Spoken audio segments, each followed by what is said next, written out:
And welcome, ladies and gentlemen, to part 2 of part 6 of my Destiny Lore series, where I will be talking about Oryx the Taken King. Now, a little bit of extra trivia, because apparently Destinypedia doesn't have this, but apparently they took the name from an oryx, which is a type of antelope. So, if you find it weird that oryx has horns, that's pretty much why. But yeah, we'll be talking about part 2 of Oryx's biography. And yeah, so we talked about the origins and how he got his powers, how he turned into a guy, and how he saved his planet or whatever. Now for the campaign of destruction. As Oryx and his sisters forced an ultimatum on the remaining proto-hive to accept the worms or perish, Oryx turned his attention to the Fundaments moons and the Ammonites there who had allied with the Traveler and gave asylum to Taux. Initially, he was willing to negotiate with the Ammonites, but since his sister Zavafun, under pressure from the worms, killed Oryx as punishment. Rather than dying, Oryx's soul was instead passed to his ascendant realm, or throne world, where his soul resided until he returned to the mortal realm. Rebuked, Oryx rebuked. That's such an old word. Oryx purged what sympathy and goodwill he had left, becoming a merciless tyrant. He and his sisters warred with and killed one another on a regular basis. Hold on.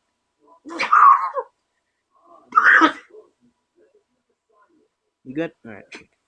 Um, as part of their worship of the sword logic and their attempt to become the sharpest blades in the universe, heading to their ascendant realms when defeated. Their war of revenge against Taux had transformed into a campaign of genocide when they slew the Ammonites and other interstellar civilizations to feed their worms. The Lords of the Hive also established their ascendant realms, with Oryx's naming his the High War, which sadly the High War does not have a page.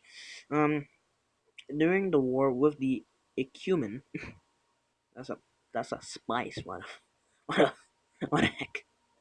Oryx came to realize that the worm had deceived him and his sisters. Their worm's appetites were growing past their ability to feed with death.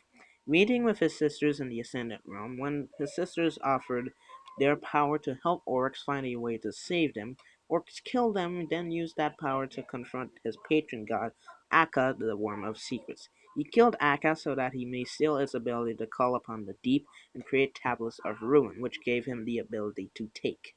Hence, the Taken. His transformation complete, Oryx was now Oryx, the Taken King.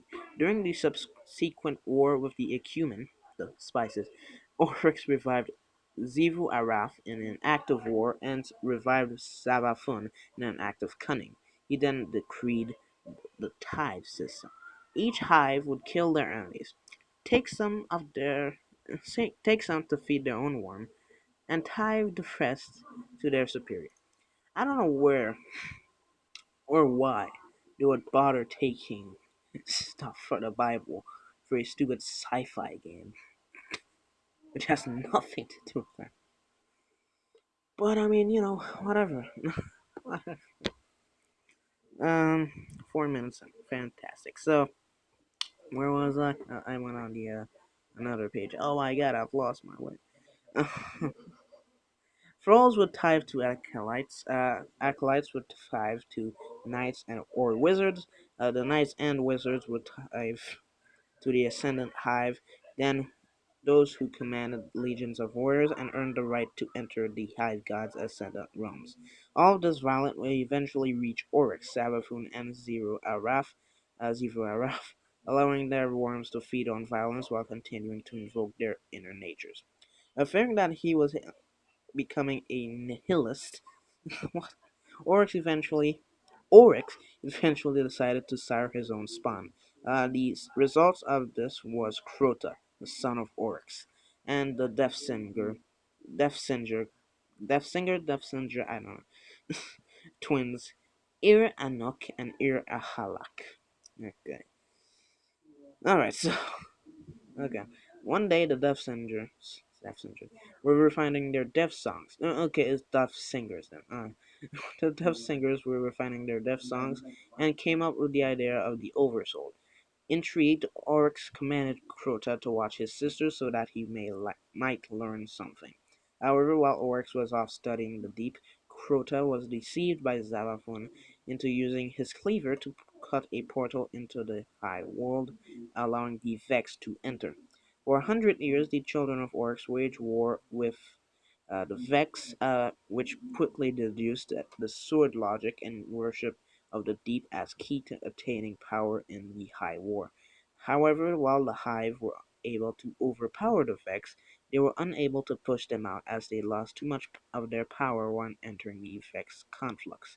The situation became so severe that the Worm Air itself demanded that Oryx return and end the war.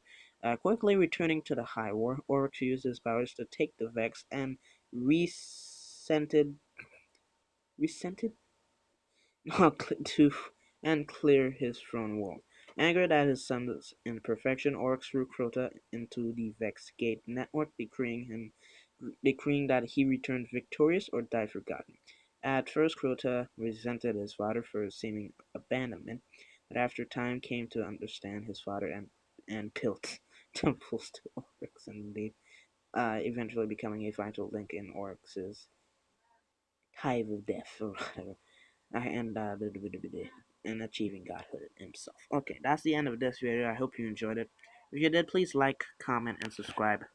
Have a nice day.